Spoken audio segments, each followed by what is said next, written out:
अस्सलाम वालेकुम।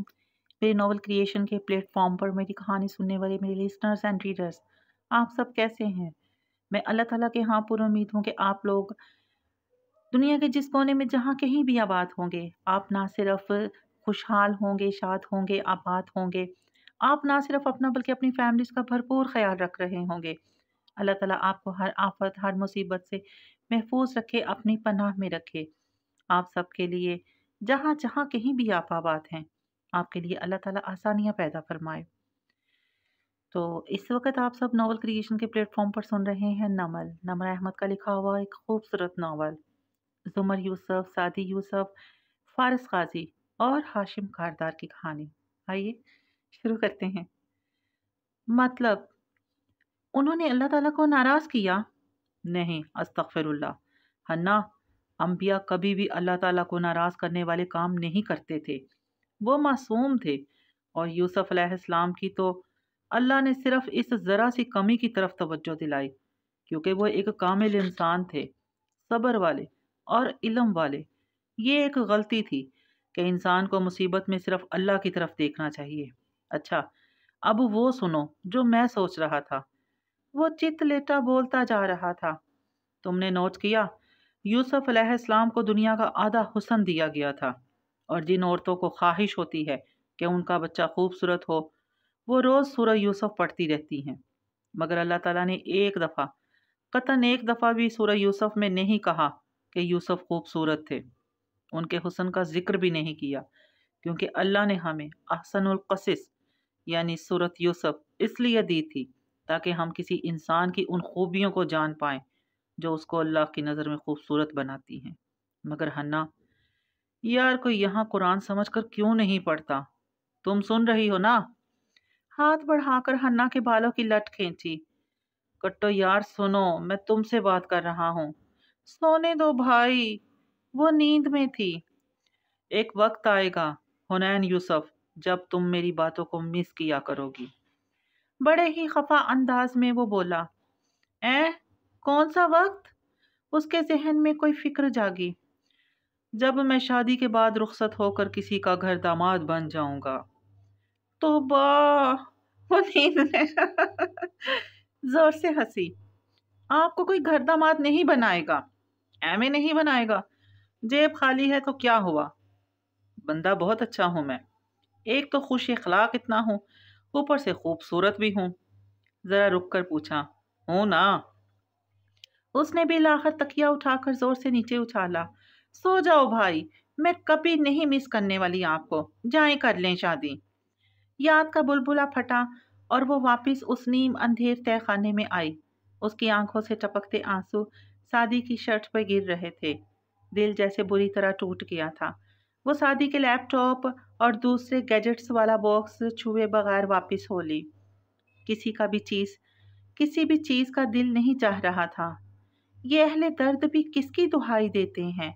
वो चुप भी हो तो जमाना है हमनवा उनका। वो बार के काउंटर के ऊंचे स्टूल पे बैठा था। पीछे लोगों का शोर, मौसीकी, जलती बुझती रोशनियां थी। वो बार बार कलाई की घड़ी देखता। चेहरे पे फिक्रमंदी भी थी और उम्मीद भी। हाय शेरू! वो इसी पल उसके साथ वाले स्टूल पे आ बैठी। क्लच काउंटर पे धरा और चेहरा उसकी तरफ मोड़ा। अपने सुनहरी बालों को ऊंची और छोटी सी पौनी में कसे और सुर्ख लिपस्टिक लगाए शरीन हमेशा की तरह खूबसूरत लग रही थी। वो उसे देखकर मुस्कुराया। कैसी हैं आप? एकदम से सारी दुनिया रंगीन हो गई थी। वो मुस्कुराते हुए उसके लिए ऑर्डर करने लगा। मैं तो ठीक हूँ, मगर तुमने शादी के बारे में सुना? ओह गॉड, मुझे अभी तक यकीन नहीं आ रहा। वो सर शौक के आलम में नफी में हिलाते मोबाइल पे उंगली फेर रही थी। नौशेरवां की मुस्कुराहट गायब हुई। हलक में कोई करेला फंसा। जी, मैंने सुना। मतलब कि लाकानूनियत की हद होती है। पहले गोली और फिर अगवा। ये पिक्चर देखी तुमने?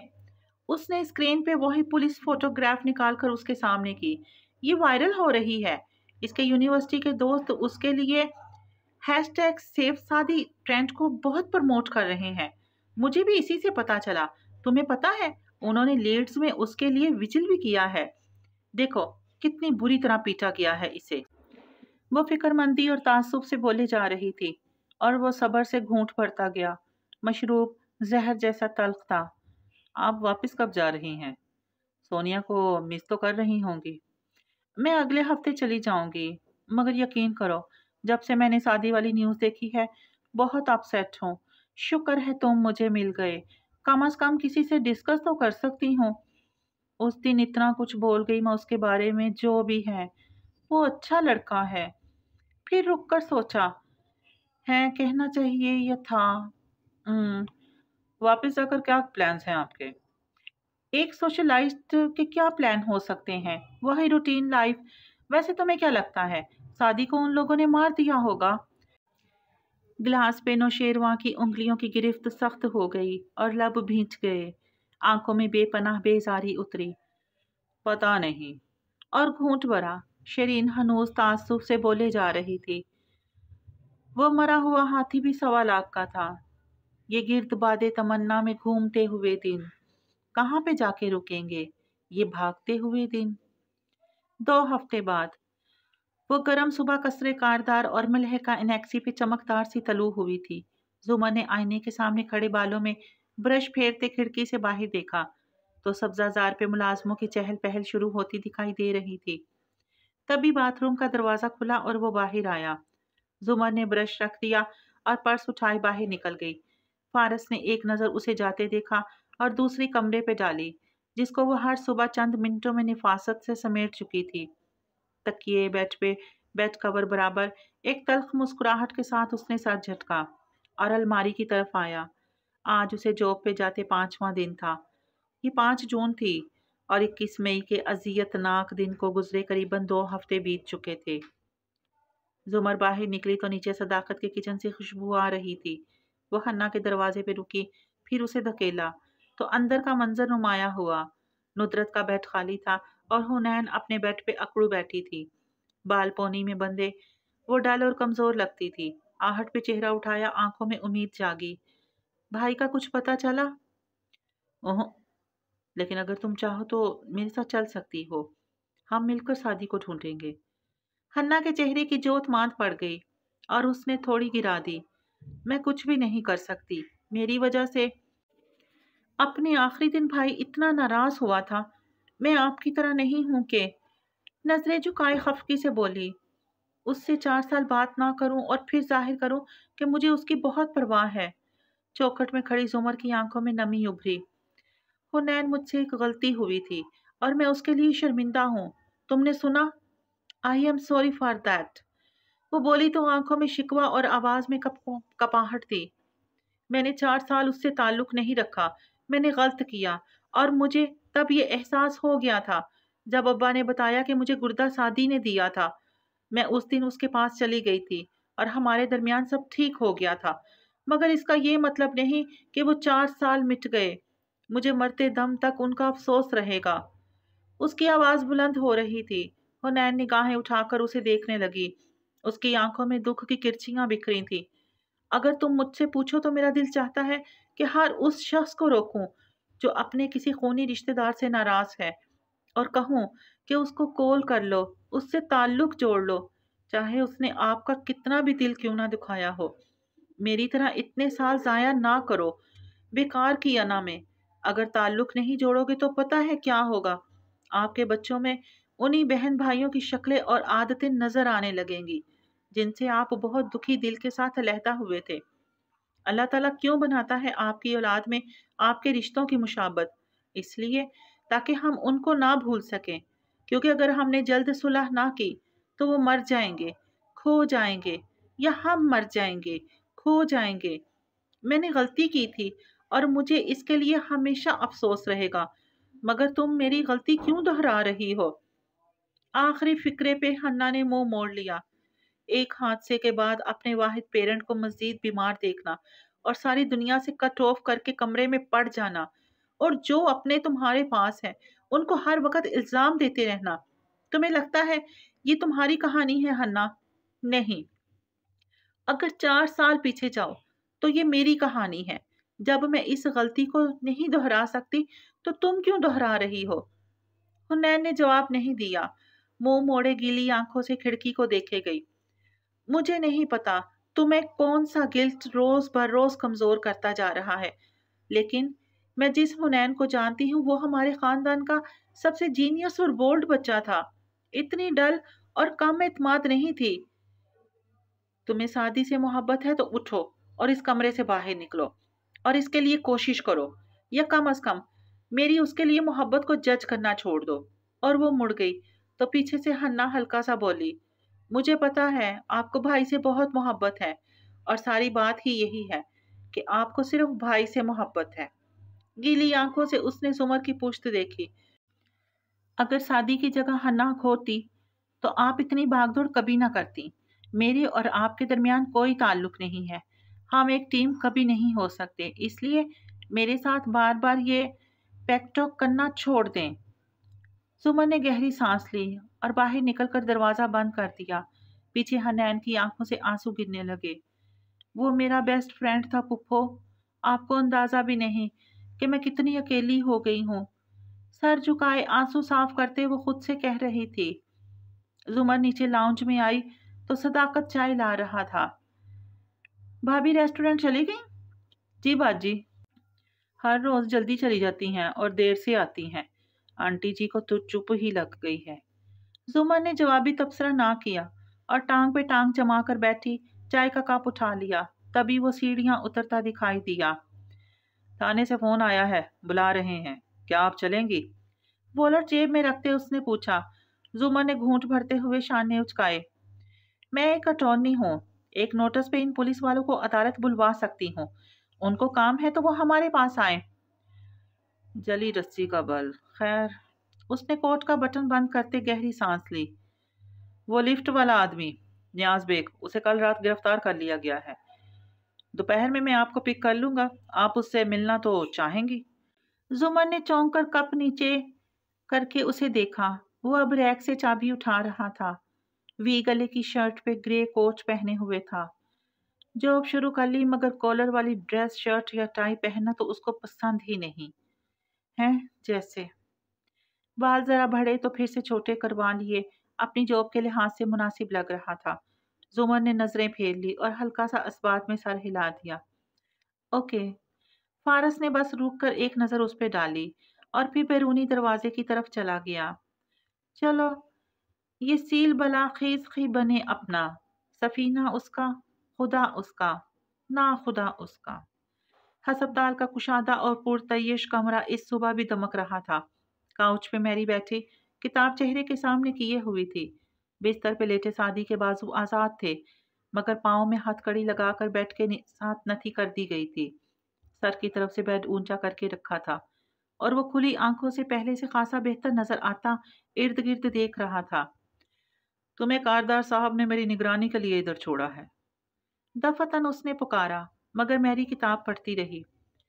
کیا تمہیں معلوم ہے مجھے گولی کس نے ماری تھی؟ میری نے صفحہ پلٹایا، نگاہیں صفحے پر جمی تھی۔ وہ پلکے سکیٹ سے غور سے اسے دیکھ رہی تھی۔ تمہیں سب معلوم ہے، تم بھی ان کی شریک جرم ہو۔ خاموشی نے پھر سے اطراف کو اپنی لپیٹ میں لے لیا۔ دفتن سادی نے ٹھنڈی سانس لی۔ تمہارا بچہ کیسا ہے؟ اس کا علاج کیسا جا رہا ہے؟ اب کہ اس کا انداز دوستانہ تھا، میری نے پلک تلک نہیں جھپکی، اسی طرح پڑھتی رہی۔ سادی نے نگاہیں ادھر ادھر دوڑائی۔ کمرہ بالکل صاف تھا۔ اس کاؤچ اور بیڈ اور ضروری طبی اشیاء کے علاوہ اس کمرے میں کوئی بھی شے نہ رکھی تھی جو اس کے کسی کام آ سکتی، کوئی کھڑکی تک نہ تھی۔ میرے گھر والے میرے لیے بہت پریشان ہوں گے، ان کو صرف اتنا بتا دو کہ میں زندہ ہوں۔ بولتے ہوئے اس کی آواز بھر آئی۔ بہت امید سے میری کو دیکھا مگر اس نے نگاہیں تک نہیں اٹھائی۔ مجھے کچھ چاہیے۔ کچھ دیر بعد سادی نے پکارا۔ میری نے فوراً چہرہ اٹھا کر اسے دیکھا۔ وہ آدھے آستین کی ہسپتال کی شرٹ میں ملبوس تکیوں کے سہارے نیم دراز اس کو دیکھ رہا تھا۔ کیا؟ اس نے بے تاثر سپاٹ انداز میں دریافت کیا۔ مجھے قرآن لا دو، میں اسی کو پڑھ لوں گا۔ جیسے تم بور ہو رہی ہو ویسے ہی میں بھی بور ہو رہا ہوں، اتنا تو تم کر سکتی ہو میرے لیے۔ اوکے، منگوا دوں گی۔ اور دوبارہ سے کتاب چہرے کے سامنے کر لی۔ سادی نے گہرے کرب سے آنکھیں بند کر لی۔ ہر غلط بات پہ میں آپ کی کہہ دوں لبیک، اس طرح خون صداقت نہیں کر سکتا میں۔ تھانے کے اس کمرے میں چکور میز بچھی تھی۔ فارس اور زمر برابر کرسیوں پہ بیٹھے تھے۔ دائیں ہاتھ ASP سرمت شاہ تھا، سامنے بچھی کرسیوں پہ نیاز بیگ براجمان تھا۔ کندھے کرسی کی ٹیک پر گرائے گریبان کے بٹن کھلے تھے۔ سیاہ مونچھیں اور سیاہ آنکھیں تھیں جن میں زمانے بھر کی بیزاری سموئے وہ زمر کو دیکھ رہا تھا۔ تو تم یہ کہہ رہے ہو کہ تم نے سعدی کو گولی ماری ہے؟ زمر نے چپتی ہوئی آنکھوں سے اسے دیکھتے ٹھنڈے انداز میں پوچھا تھا۔ منہ میں کچھ چباتے ہوئے اس نے اس بات میں گردن ہلائی۔ ہاں، اس کا ریسٹورنٹ خریدنے کی بات ہی تو کی تھی۔ آگے سے بولا نہیں بیچنی۔ سارے لوگ شروع میں یہی کہتے ہیں۔ میں نے صرف اصرار کیا، 2-3 دفعہ جا کر ملا بھی اس سے، مگر سالہ غصے میں آ گیا، مجھے گالیاں بکنے لگا۔ سب برداشت ہوتا ہے بی بی، مگر انگلی اٹھا کر سلگتی آنکھوں سے اسے دیکھا۔ گالی برداشت نہیں ہوتی، سو وہیں پھڑکا دیا اسے۔ اب جا کر اگلے جہاں میں بیچے اپنی دکان۔ ساتھ ہی استہزائیہ سا جھٹکا، زبان سنبھال کر۔ وہ ذرا غصے سے آگے کو ہوا تو سرمت شاہ نے ہاتھ اٹھا کر اسے تھمنے کا اشارہ کیا۔ زمر نے محض ایک ناپسندیدہ نظر فارس پہ ڈالی اور دوبارہ نیاز بیگ کی طرف متوجہ ہوئی۔ ہسپتال سے کیوں غائب کیا تم نے اسے؟ صاف بات ہے بی بی، جب تک لاش نہیں ہوتی قتل ثابت نہیں ہوتا۔ بس وارڈ بوائے کو ملایا ساتھ اور لے گئے اسے، گاڑی میں ڈالا اور کوڑے کے ڈھیر پہ پھینک دیا۔ صبح جا کر دیکھا میں نے، نام و نشان تک نہ تھا۔ خلاص، بے پرواہی سے ہاتھ سے اشارہ کر کے بتایا۔ فارس بہت ضبط سے اسے دیکھ رہا تھا، مگر وہ اتنی ہی ٹھنڈی تھی۔ کون سی گالی دی تھی اس نے؟ کیا دہراؤں اب؟ اس نے تلخی سے ہنس کر سر جھٹکا۔ ASP کے ابرو بھینچے۔ حد میں رہ کر بات کرو نیاز بیگ۔ تو بی بی کو منع کرو نا، کیوں میرا منہ کھلوانا چاہتی ہے؟ میں نے پوچھا۔ زمر اس کی آنکھوں میں دیکھتی ہوئی آگے کو ہوئی۔ کون سی گالی دی تھی اس نے؟ دہرا دیتا ہوں، مگر تمہارے بندے کو اچھا نہیں لگے گا۔ استہزائیہ زہریلی مسکراہٹ لبوں پہ بکھیرے اس نے فارس کو دیکھا، جو اتنے ہی غصے سے اسے گھور رہا تھا، اور پھر اس نے 3-4 اردو کی گالیاں دہرا دی۔ میز پہ رکھی فارس کی مٹھیاں بھینچ گئی۔ اور کتنی دفعہ دی اس نے یہ گالیاں؟ زمر کا چہرہ ویسا ہی تھا۔ 4 بار تو دی تھی، تبھی اسے خلاص کرنا پڑا۔ اور یہ سب کہنے کے کتنے پیسے دیے گئے ہیں تمہیں؟ وہ خود کو بولنے سے نہیں روک سکا۔ زمر نے ضبط سے گہری سانس لی۔ فارس کو برداشت کرنا نیاز بیگ کو برداشت کرنے سے زیادہ مشکل تھا۔ نیاز بیگ کے چہرے کے اطمینان اور استہزاء میں کوئی فرق نہیں آیا۔ نیاز بیگ کسی سے ڈرتا نہیں ہے، ڈنکے کی چوٹ پہ بولا ہے سب، کیونکہ ابھی وہ افسر پیدا نہیں ہوا جو 4 دن سے زیادہ۔ انگوٹھا بند کر کے 4 انگلیاں دکھائیں۔ نیاز بیگ کو حوالات میں رکھ سکے، اس لیے اپنی وکالت عدالت میں کرو بی بی، میرے پہ یہ سکہ نہیں چلنے والا۔ مسلسل منہ میں کچھ چباتے وہ پیچھے ہو کر بیٹھا اور ایک طنزیہ مسکراتی نظر زمر پہ ڈالی۔ ویسے وہ تمہارا بھتیجا تھا کیا؟ بہت رویا تھا بچہ جب گولی لگی، بالکل لڑکیوں کی طرح۔ بس بہت ہو گیا۔ سرمت شاہ فارس کا سرخ پڑتا چہرہ دیکھ کر اٹھ کھڑا ہوا۔ اس سے پہلے کہ وہ اٹھ کر نیاز بیگ کا گریبان پکڑ لے، اس نے سپاہیوں کو اشارہ کیا۔ وہ ہتھ کڑیاں لگے نیاز بیگ کو اندر لے گئے۔ دروازے میں گم ہونے سے قبل اس نے مسکراتے ہوئے پیچھے زمر کو دیکھتے منہ سے وہ تنکا تھوک کر پرے پھینکا تھا۔ اس ساری بکواس کا کیا مطلب تھا؟ یہ شخص، اس کے جاتے ہی وہ ایک دم جیسے کھول کر کہنے لگا تھا، مگر اسی پل زمر نے میز کے نیچے سے جوتی کی ہیل اس کی پنڈلی پہ زور سے ماری۔ فارس نے چونک کر اسے دیکھا۔ وہ سامنے ASP کو دیکھ رہی تھی۔ آپ کے تعاون کا شکریہ۔ اس سے وہ جگہ معلوم کرنے کی کوشش کیجئے جہاں اس نے باڈی پھینکی تھی۔ کوڑا کون اٹھاتا ہے؟ ٹرک کہاں جاتے ہیں؟ آپ بس ہمیں باڈی ریکور کر کے دے دیں اور اس شخص کو اس کی سزا دلوا دیں۔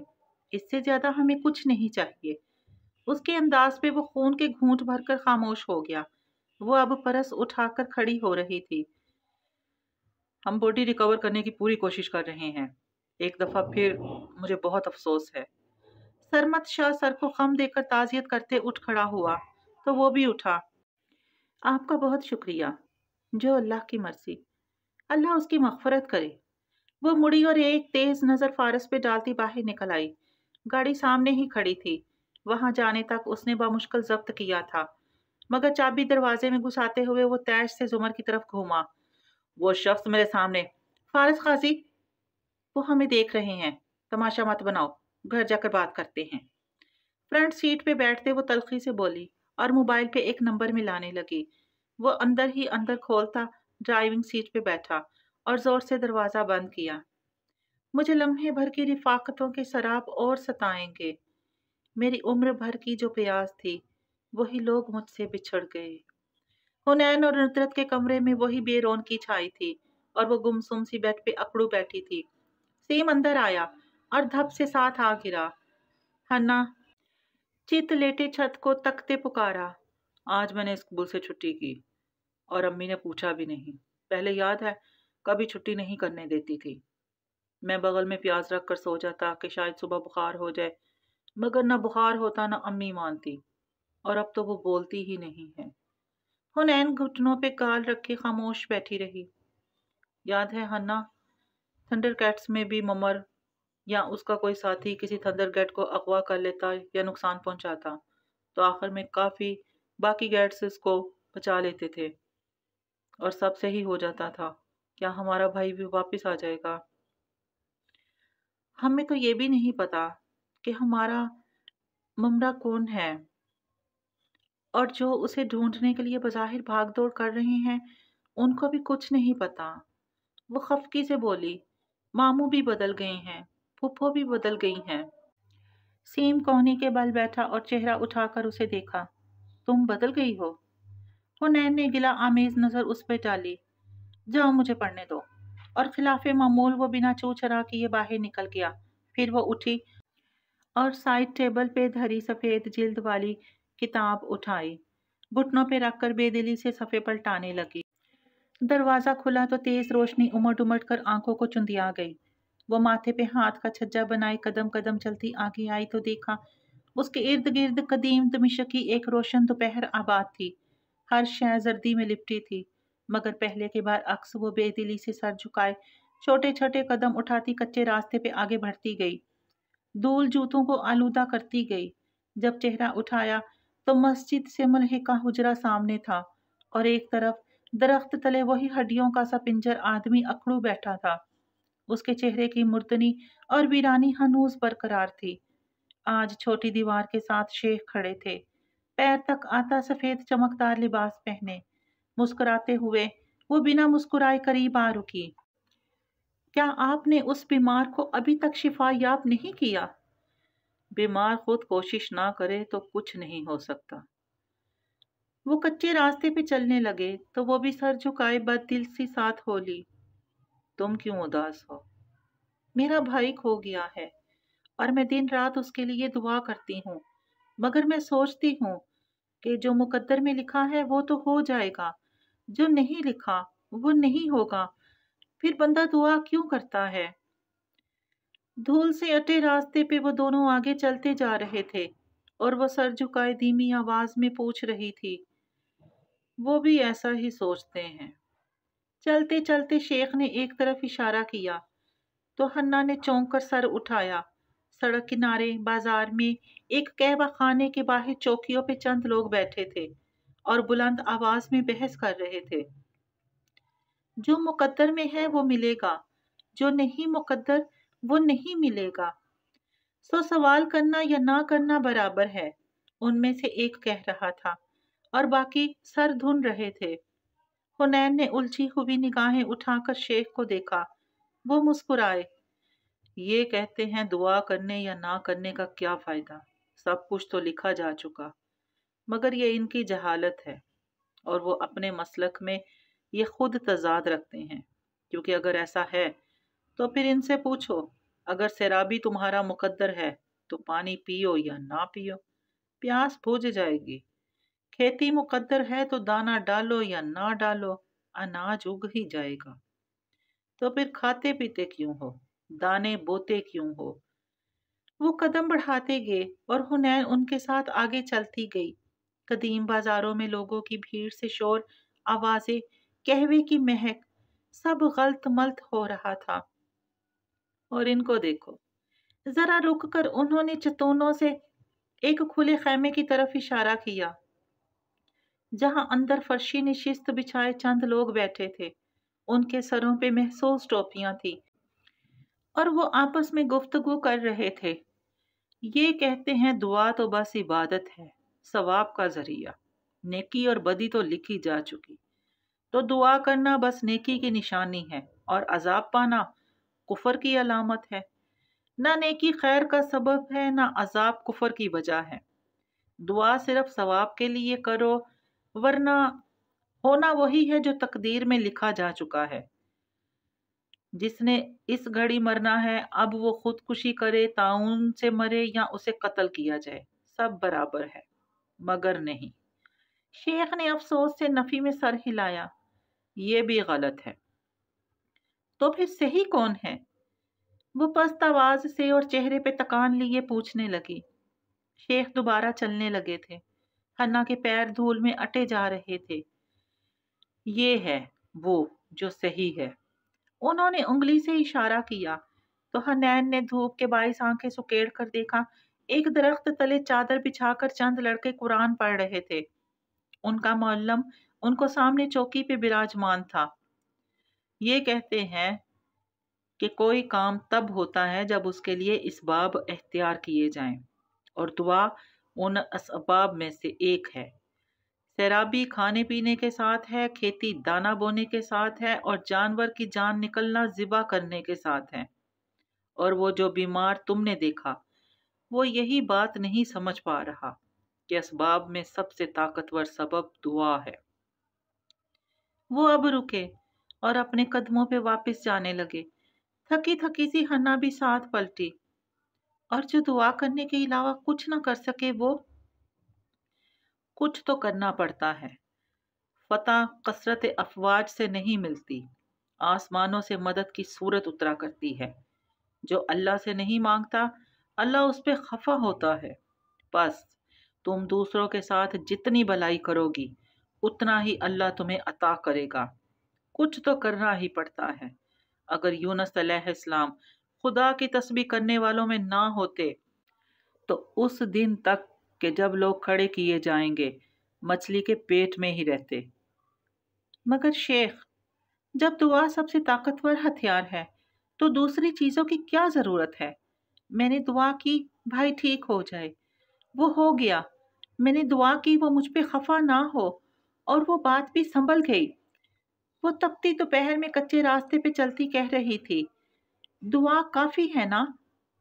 फिर तो ये तवक्कल नहीं है, काहली है, बेअमली है, जहालत है। अक्लमंद वो है जो तकदीर को तकदीर से तोड़े और तकदीर के मुकाबले में तकदीर को ही ला खड़ा करे। इसका क्या मतलब हो? मतलब ये है, लड़की के असबाब भी कुदरत ने दिए हैं और परेशानियां भी। इनको आपस में लड़ा दो और आसमान से मदद की दुआ करो।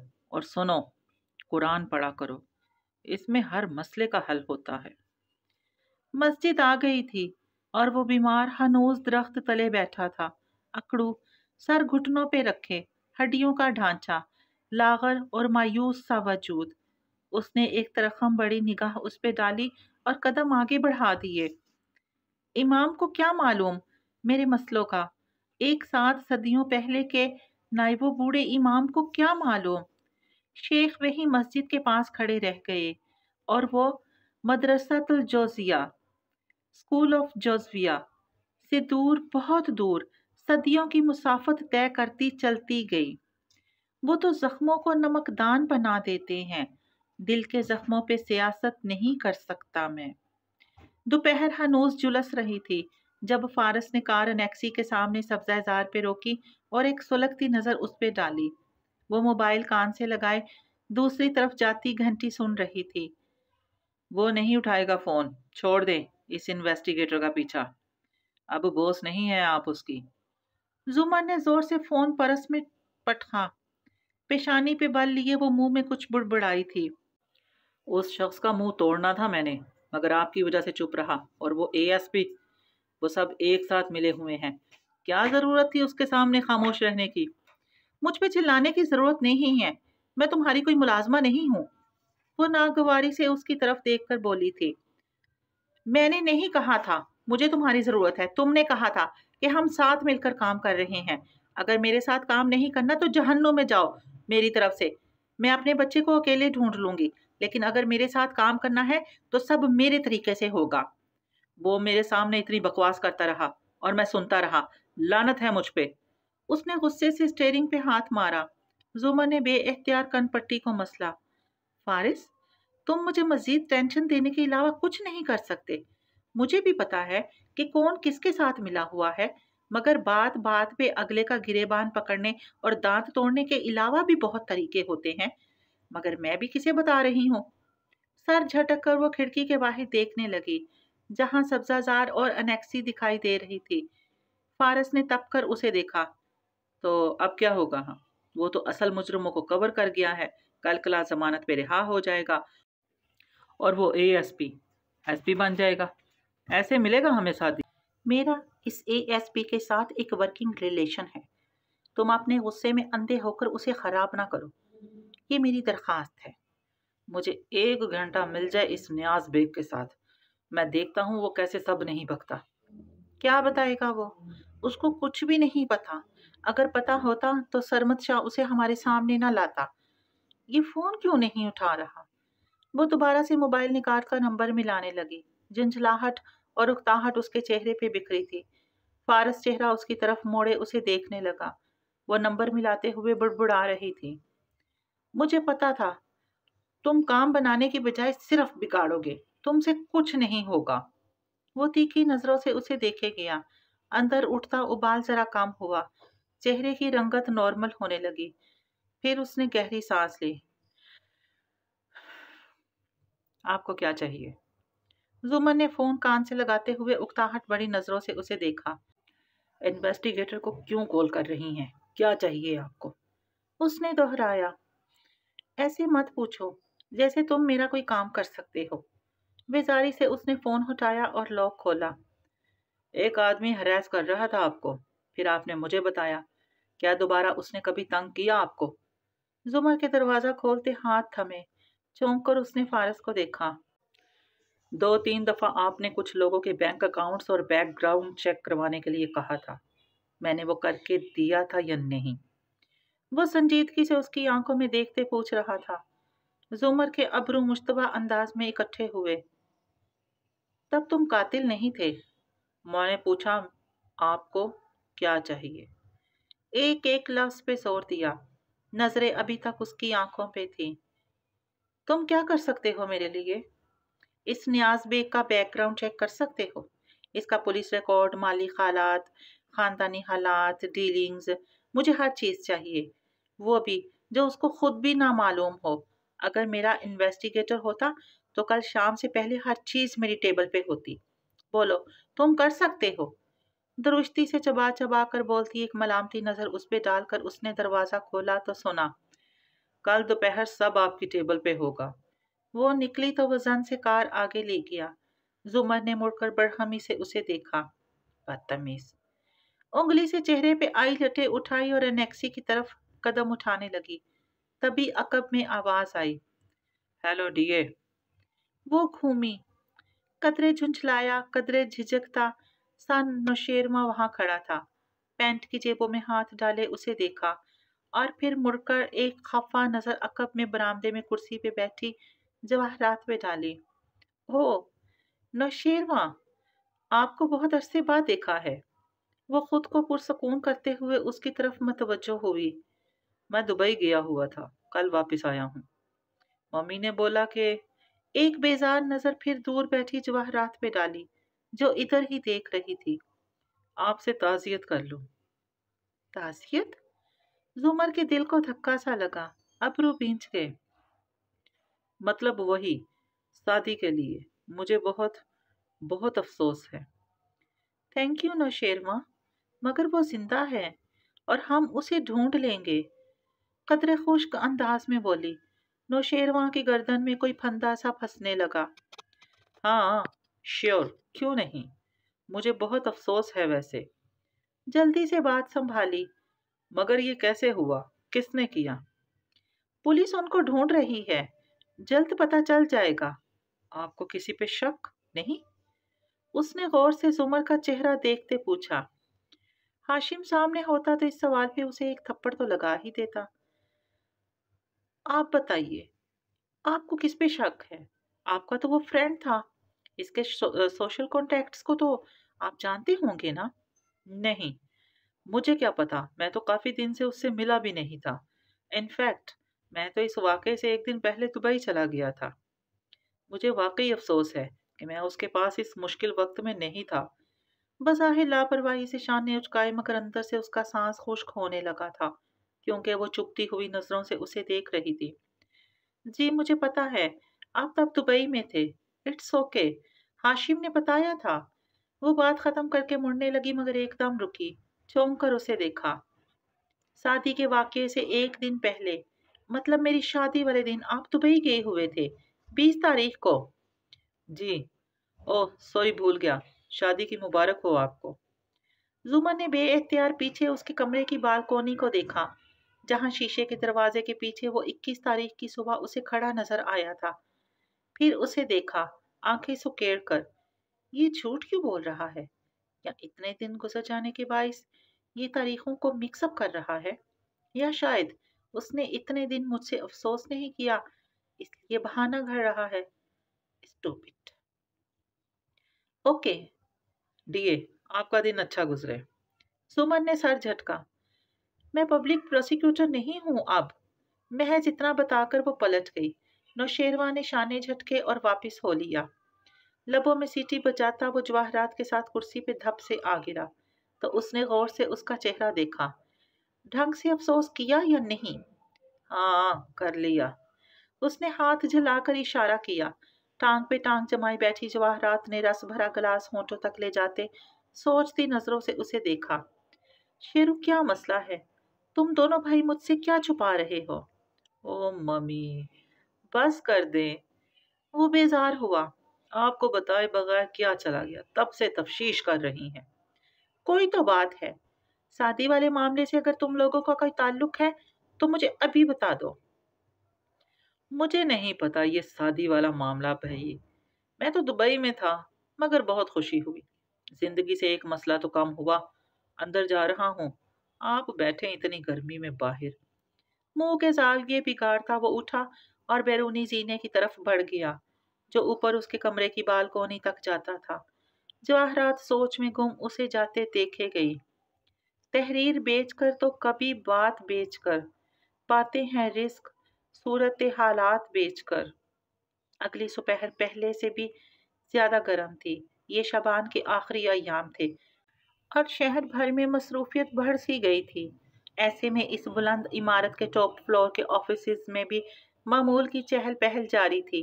ہاشم کاردار کے آفس کے باہر بیٹھی سیکرٹری لنچ بریک کے دوران ایک ہاتھ میں سینڈوچ لیے دوسرے میں میگزین پکڑے قدرے تعجب سے پڑھتی جا رہی تھی۔ تبھی انٹرکام بجا تو وہ میگزین پہ سینڈوچ بیگ رکھ کر فوراً متوجہ ہوئی۔ جی سر۔ اوکے۔ ریسیور رکھ کر اٹھ گئی۔ اس کے سینڈوچ بیگ تلے میگزین کا آدھا صفحہ دکھائی دے رہا تھا۔ شہ سرخی واضح تھی۔ نیسکوم کے نوجوان سائنسدان اور تھرکول کے سینئر انجینئر کو لاپتہ ہوئے 15واں روز ہو گیا۔ ساتھ میں آدھی ڈھکی تصویر بھی جھلک رہی تھی۔ گنگریالو بالوں والا لڑکا مسکراتا ہوا۔ حلیمہ نے آفس کا دروازہ دھکیلا تو منظر سا کھلتا گیا۔ چوڑی میز کے پیچھے ہاشم بغیر کوٹ کے بیٹھا فون پہ بات کر رہا تھا اور سامنے کرسی پہ خاور بیٹھا ایک فائل کے صفحے پلٹا رہا تھا۔ ہاشم نے انگلی سے اسے اندر آنے کا اشارہ کیا، پھر فون پہ ہنس کر کسی کو الوداعی کلمات کہے، پھر اسے دیکھتا اس کی طرف متوجہ ہوا۔ حلیمہ، وہ لیٹرز مجھے ابھی لا دو، میں سائن کر دیتا ہوں، پھر مجھے نکلنا ہوگا۔ Okay sir. وہ چپ ہوئی، قدرے تذبذب سے رکی۔ سر، میں نے ابھی میگزین میں دیکھا، آپ کا وہ فرینڈ سعدی یوسف، وہ مسنگ ہے۔ صفحے پلٹتے خاور نے ایک دم مڑ کر اسے دیکھا اور وہ دوبارہ فون اٹھاتے ہاشم نے बिल्कुल ठहर कर। फिर दोनों ने एक दूसरे को देखा। हाँ, वो तो काफी दिनों से मिसिंग है। हम सब, उसके दोस्त और खानदान वाले, बहुत अपसेट हैं इसके लिए। हाशिम बोला तो लहजे से फिक्रमंदी छलकती थी। Oh, I am so sorry sir. 21 मई को वो आया था इधर, और किसे पता था कि उसी रात। वो ताज्जुब से बोल रही थी और हाशिम की गर्दन में डूबकर उभरती गिल्टी वाजिया दिखाई दी।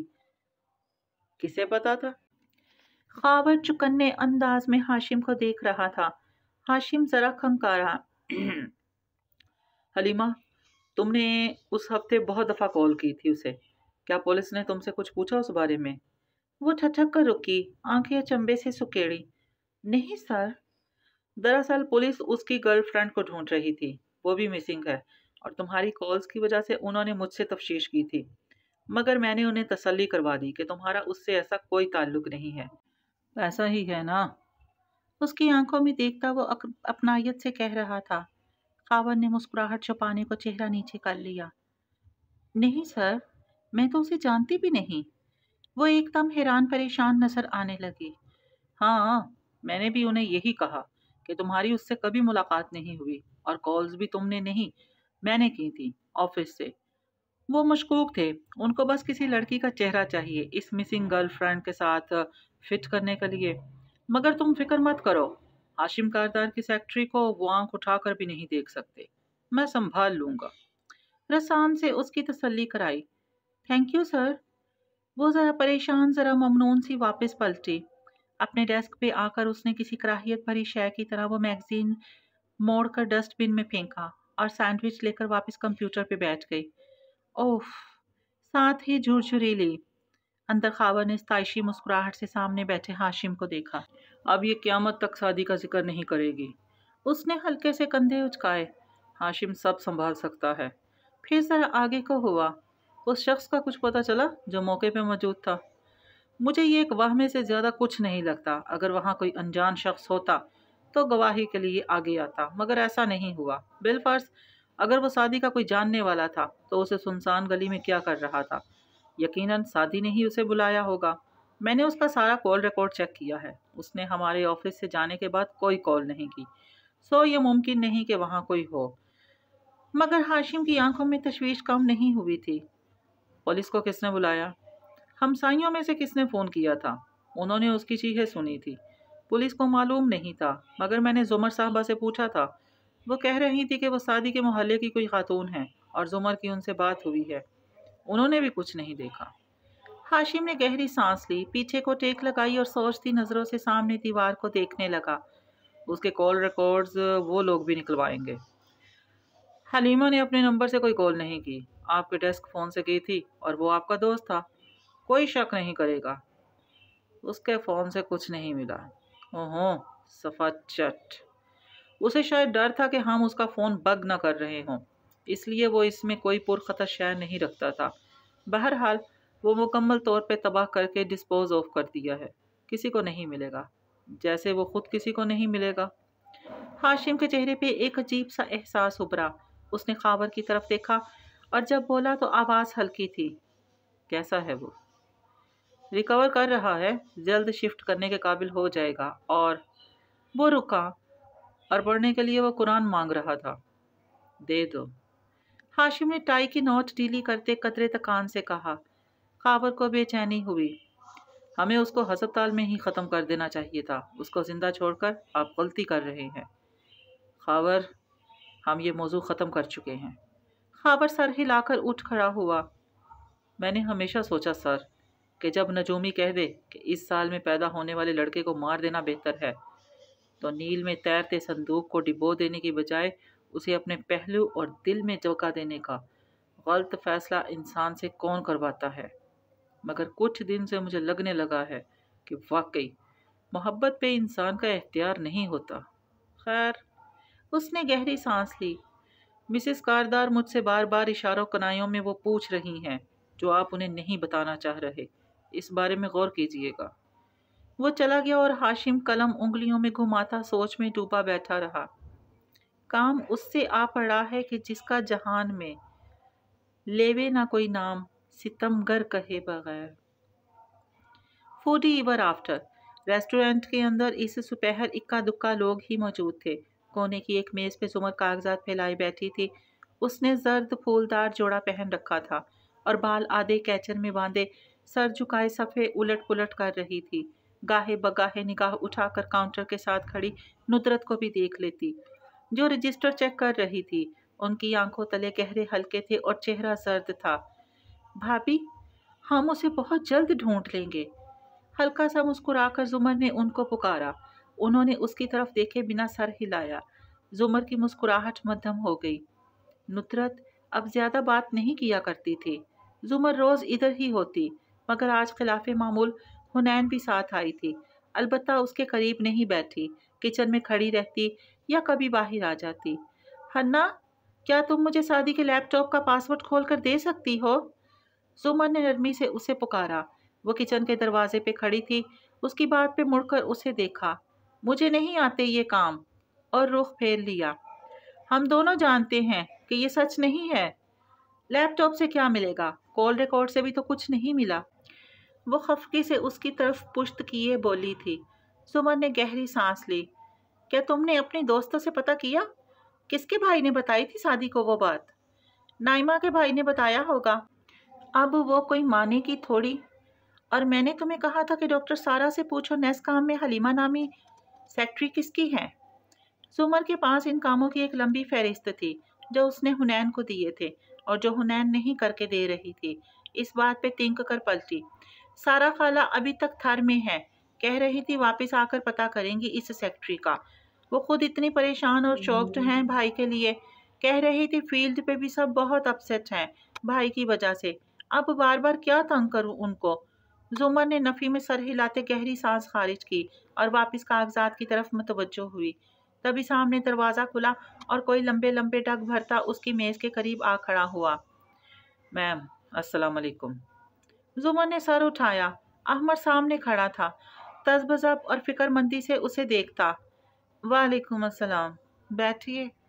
वो बेनियाजी से कहकर कुछ सफ़े निकाल कर दूसरी फाइल में लगाने लगी। वो मैंने आपको अभी कॉल किया था, आपने बताया आप इधर हैं। कुर्सी खींचकर सामने बैठते उसने याद दिलाया। चुड़ैल का क्या भरोसा।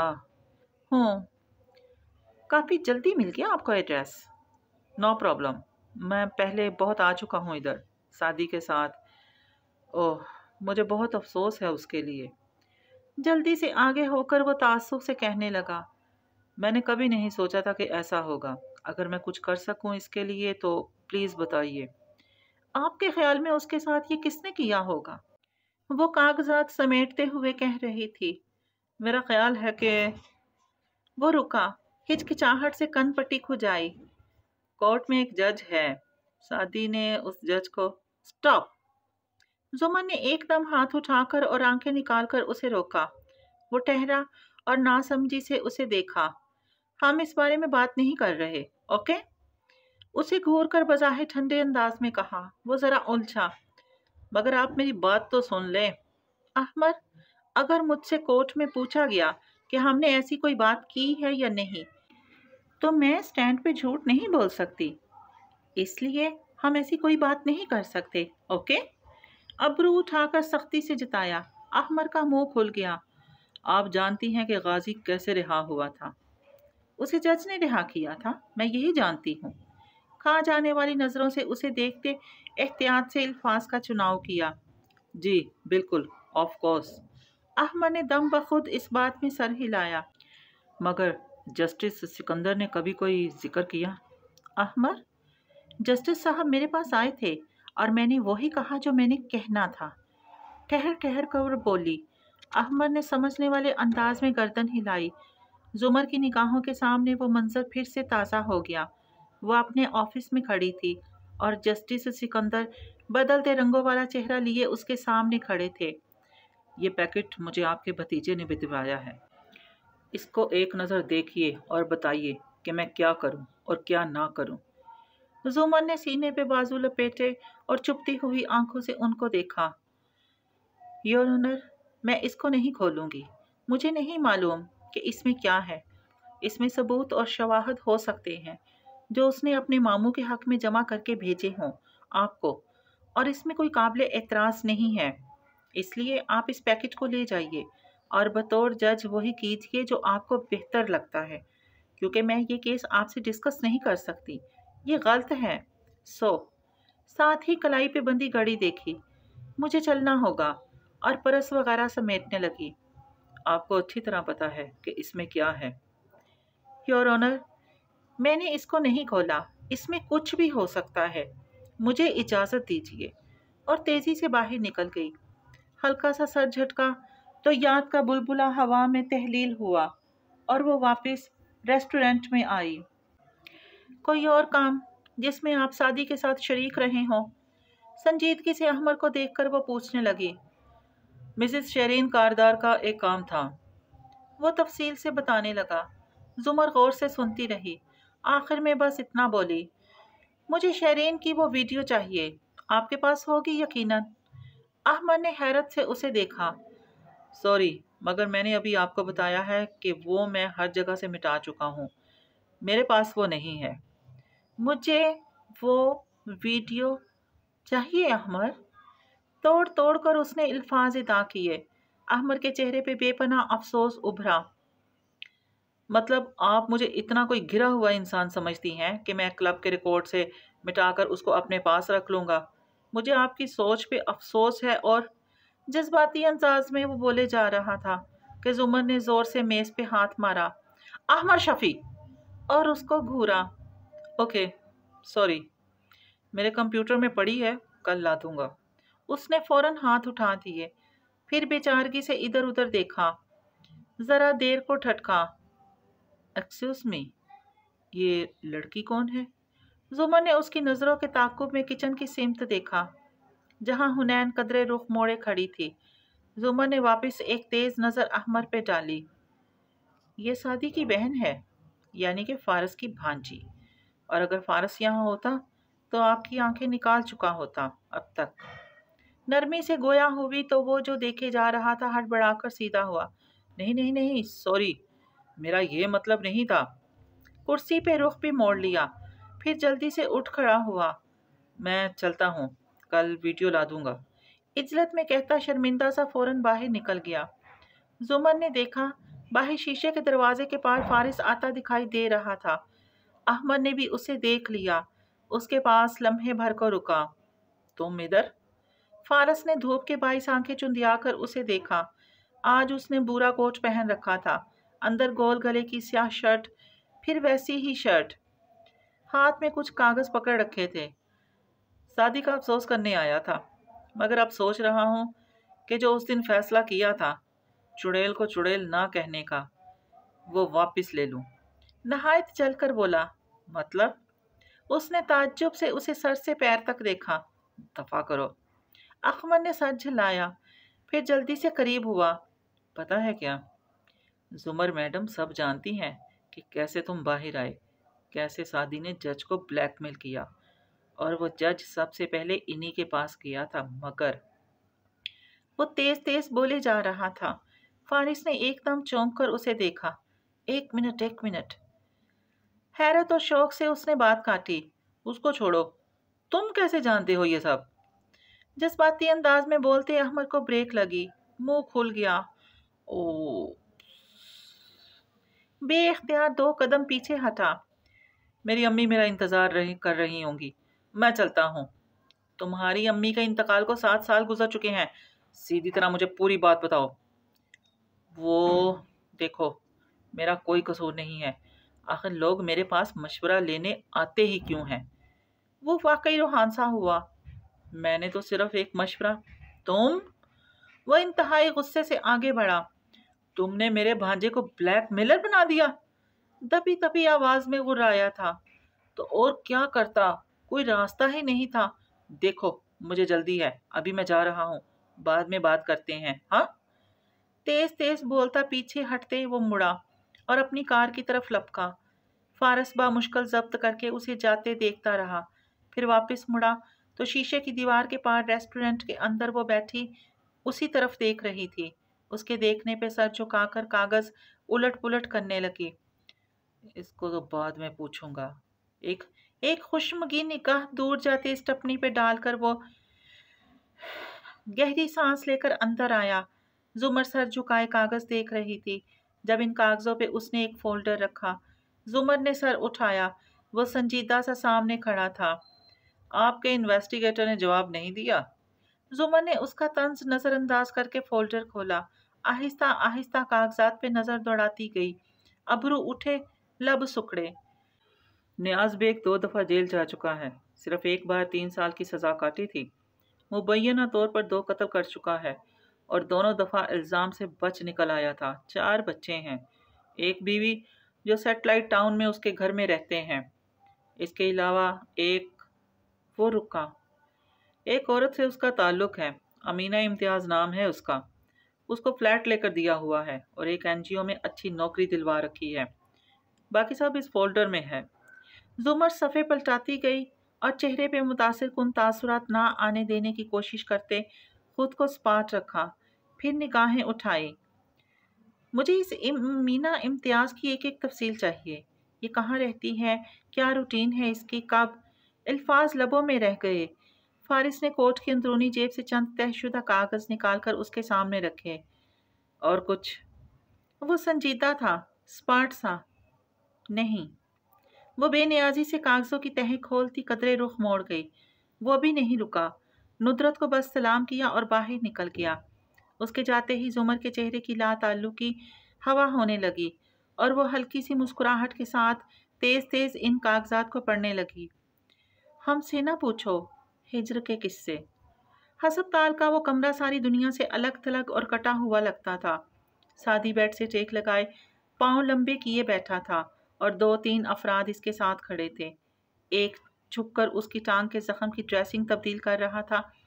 खुद वो बस सीने पे बाजू लपेटे खामोशी से उनको ये करते हुए देख रहा था। शुरू में उसने इन मेल नर्सिस से हम कलाम होने की काफ़ी कोशिश की थी, मगर वो ना सुनते थे, ना जवाब देते थे। अब तवानाई ज़ाया करना बेफ़ायदा था, सिवाय उस डॉक्टर के। आज वो बाल पोनी में बांधे उसके सर पे खड़ी गर्दन झुकाकर पट्टी बदलने के अमल को देख रही थी। काम मुकम्मल करके वो लोग इसी खामोशी से चले गए जिस तरह आए थे। अलबत्ता वो चंद लम्हे के लिए खड़ी रही। क्या तुम्हें इस पैर की हथकड़ी से तकलीफ तो नहीं हो रही? डरते डरते मैरी को नज़रअंदाज करते उसने पूछा। मैरी एकदम नागवारी से उठी। नहीं।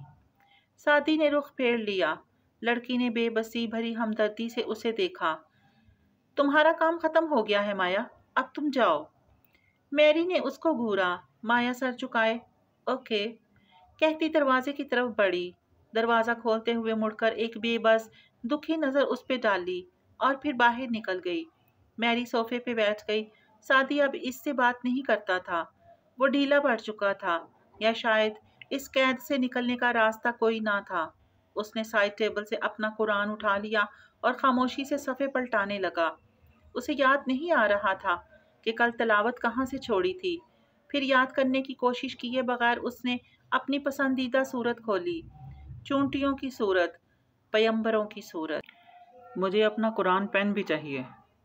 सफ़े से निगाह उठाए बगैर इतला दी। जवाब भी उसी सर्द अंदाज में मैरी की तरफ से आया था। तुम्हें किसी भी किस्म का गैजेट्स नहीं मिल सकता। सॉरी।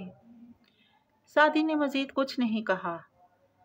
आउज़ुबिल्लाह पढ़ा और सफ़े पर ध्यान दिया जहाँ सफ़ेद कागज़ के ऊपर स्याह अल्फाज जगमगा रहे थे। उसकी आंखें इन अल्फाज पे जम गई।